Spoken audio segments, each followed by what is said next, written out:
Can you talk about depreciated value settlements versus like replacement costs? Can you explain that difference? Because I hear that those terms too. Absolutely, absolutely. So what we're looking at here is for any standard homeowners insurance policy, you're always going to want to make sure that everything's on full replacement cost or functional replacement cost, okay?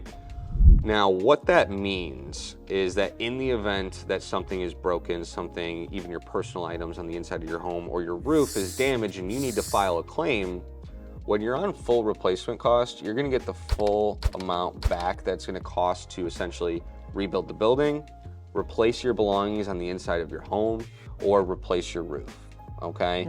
Now, on certain policies, homeowners insurance policies, you might see that people have something that's called actual cash value, depreciated value, payment schedule. There's a couple of different ways that the insurance companies like to phrase it. The place that this comes into the most often time that you're going to run into this is when it comes to filing a claim on your roof, right?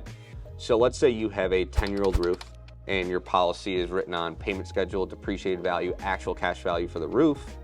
Now, you might only get 65% of the cost of that roof paid out by your insurance company, leaving you with the deductible and the difference of that last 35%. Okay. Now, when your policy is on full replacement cost, the only portion of the damages that you would pay would be your deductible. However much it costs to get you that new roof, refurnish your home, rebuild your home is the payout that you're going to get. So it'd be better if you have replacement costs. Replacement cost is king. Okay, good to know. So that explains some of the terminology that you'll hear in the insurance industry. Remember, I'm here for all your mortgage needs. While I do renovation lending, I also do move-in ready. So if you're unsure whether you want to get a fixer-upper or a move-in ready, I can handle both.